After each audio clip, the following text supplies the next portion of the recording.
সুপ্রিয় দর্শক, আসসালামু আলাইকুম। আজকের ভিডিওর শুরুতেই আপনাদের একটি দলিল দেখাবো। এই মুহূর্তে স্ক্রিনে যে দলিলটি দেখছেন এটি একটি ব্যবসায়িক চুক্তিপত্র। এই চুক্তিপত্রটি করা হয় বিএম ইনফো টেক্সটাইল লিমিটেডের চেয়ারম্যান আফজাল মিয়া ও হোসনে আরা বেগমের মধ্যে। চুক্তিপত্রে লেখা হয় আফজাল মিয়া হোসনে আরার পূর্ব পরিচিত, তাই তিনি হোসনে আরার স্বামীকে সাক্ষী রেখে ব্যবসায়িক কাজের জন্য নগদ ৬৫ কোটি টাকা ঋণ দিচ্ছেন। খালি চোখে দেখলে এই চুক্তিপত্রটি একদমই সাধারণ ব্যবসায়িক চুক্তি, কিন্তু মজার বিষয় হচ্ছে এই চুক্তিপত্রে দুটি সমস্যা আছে। প্রথম সমস্যা হচ্ছে যিনি ঋণ নিয়েছেন হোসনে আরা বেগম, তিনি ব্যবসার কথা বলে ঋণ নিয়েছেন, কিন্তু তার কোনো ব্যবসা প্রতিষ্ঠানই নেই। শুধু ব্যবসায়িক প্রতিষ্ঠান থাকা তো বাদ দিন, তিনি জীবনে কোনো ব্যবসাও করেননি। তিনি আসলে একজন স্কুল শিক্ষিকা। আর দ্বিতীয় ভুলটি হচ্ছে এই হোসনে আরা বেগমের স্বামী আব্দুল লতিফ খান একজন যুগ্ম সচিব।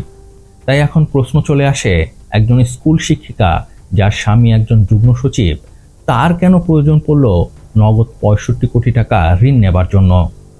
উত্তর হচ্ছে এই ৬৫ কোটি টাকার ঋণ আসলে কোনো ঋণই না, এটি হচ্ছে ঘুষের টাকা। জি হ্যাঁ, এই ৬৫ কোটি টাকার নগদ ঘুষ দিয়েই আব্দুল লতিফ খান গাজীপুর সিটি কর্পোরেশনের সিইও পদে নিয়োগ পান। আসলে এই ঘুষের লেনদেনকে বৈধ করতে এই দলিল। ভবিষ্যতে যাতে আব্দুল লতিফ খান মানে যিনি ঘুষ দিয়েছেন আর যারা ঘুষ নিয়েছেন তাদের কোনো সমস্যা না হয়, তার জন্যই এত কিচ্ছা কাহিনী। ভবিষ্যতে যদি কোনো ইনভেস্টিগেশন হয় তখন তারা এই দলিল দেখিয়ে বলতে পারবে এখানে কোনো ঘুষের লেনদেন হয়নি, এটি ছিল ঋণের টাকা, আমি ঋণ নিয়েছিলাম, টাকা ফেরত দিয়েছি।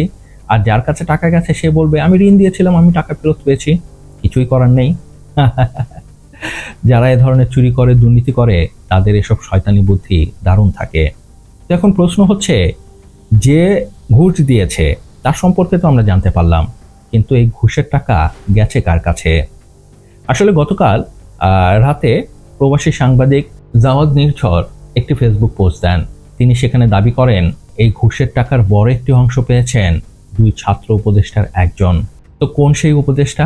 এর জন্য আমাদের খুব বেশি কষ্ট করতে হবে না, কারণ সিটি কর্পোরেশনের নিয়োগ দেয় কোন মন্ত্রণালয় থেকে? অবশ্যই সেটি স্থানীয় সরকার মন্ত্রণালয়। তার মানে এই ৬৫ কোটি টাকার ঘুষের একটি বড় অংশ পেয়েছে আসিফ মাহমুদ সজীব ভুঁইয়া। অবাক হচ্ছেন? অবাক হওয়ার কিছু নেই। আসিফ মাহমুদ সজীব ভুঁইয়ার এ ধরনের অভিযোগ নতুন কিছু? তিনি যে টাকা খান, তিনি যে বিভিন্ন জায়গা থেকে টাকা মেরেছেন, এরকম অভিযোগ অনেক উঠেছে। যেমন তার বন্ধু এপিএস কিভাবে ৩৫০ কোটি টাকা মেরে দিয়েছে তা তো আমরা সবাই জানি। এছাড়াও বিভিন্ন সময়ে চাঁদাবাজির অভিযোগ উঠেছে তার বিরুদ্ধে।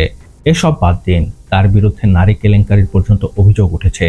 তিনি তার কথিত প্রেমিকা নিয়ে সোনারগাঁ হোটেলে রাত পার করতেন, পরে স্বাদ মিটে গেলে সেই প্রেমিকাকে ছেড়েও দিয়েছেন। এর সব কাহিনী আমরা সোশ্যাল মিডিয়ায় দেখতেও পেয়েছি। বলছি এর বিষয় ওর সাথে আমার একটা রিলেশন ছিল।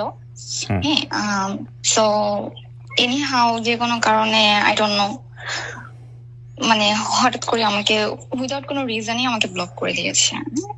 এখন কেন ব্লক করছে সেটা আমাকে বলে না, রিজনটাও আমাকে বলে না, আমি জানিও না যে কেন ব্লক করেছে বা আমি কি করেছি। প্রোটোকল থেকে পাওয়া তার নিজ বাড়িতে মানে সরকারি বাসভবনে তিনি তার বন্ধু বান্ধব নিয়ে রাতে কিভাবে মদের ও গাঁজার আসর বসাতেন, এরকম অনেক ভিডিও আমরা দেখতে পেয়েছি। স্থানীয় সরকার মন্ত্রণালয় ও ক্রীড়া মন্ত্রণালয়কে তিনি চুষে খেয়েছেন, শত শত কোটি টাকা হাতিয়ে নিয়েছেন। ইতিমধ্যেই ক্রিপ্টোকারেন্সির মাধ্যমে দুবাইতে টাকা পাচার করে সেফ হোমও তৈরি করে ফেলেছেন, যাতে ভবিষ্যতে কিছু হলে সেখানে পালিয়ে যেতে পারেন। মনে আছে এই আসিফ মাহমুদ সজীব ভুঁইয়া কি বলেছিল? বাংলাদেশে নির্বাচন করতে নাকি ২০-২৫ কোটি টাকা লাগে, তার এত টাকা নেই, তিনি নির্বাচন করতে পারবেন না। অথচ কয়েকদিনের ভিতরেই তিনি নির্বাচনের ঘোষণা দিয়েছেন, এখন তিনি স্বতন্ত্রভাবে নির্বাচন করবেন। এত টাকা কোত্থেকে আসলো? তিনি তো নিজেই হিসাব দিয়েছেন ২০-২৫ কোটি টাকার বেশি না হলে নির্বাচন করা যায় না। তার মানে তার টাকা চলে এসেছে। যদিও মিডিয়ায় বলে বেড়াচ্ছে তার কাছে টাকা নেই, জনগণের সেবার জন্য তিনি নির্বাচন করছেন।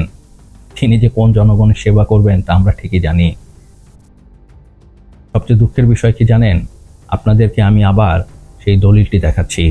এবার দলিলের নিচে লেখাটি একবার চোখ বুলিয়ে দেখুন। সেখানে লেখা আছে, দেশপ্রেমের শপথ নিন, দুর্নীতিকে বিদায় দিন, ভাগ্যের কি নির্মম পরিহাস। যে দলিলে লেখা আছে দেশপ্রেমের শপথ নিন, দুর্নীতিকে বিদায় দিন, সেই স্ট্যাম্পেই ঘুষের টাকার লেনদেনের চুক্তি হচ্ছে। এটি আমাদের ভাগ্য। আরও দুর্ভাগ্য কি জানেন? আসিফ মাহমুদ সজীব ভুঁইয়ার বিরুদ্ধে এত অভিযোগ থাকার পরেও প্রধান উপদেষ্টা তার পিঠ চাপড়ে দিয়ে বলেছে, তোমাদের যে অবদান, তোমরা যা করেছো তা জাতি কোনোদিন ভুলতে পারবে না। প্রধান উপদেষ্টার এই কথার সাথে আমি সম্পূর্ণ একমত। সত্যি, তোমরা যা আকাম করেছো তা জাতি কোনোদিন ভুলতে পারবে না। তোমাদের এই অবদান, তোমাদের এই আকাম জাতি সারা জীবন মনে রাখবে।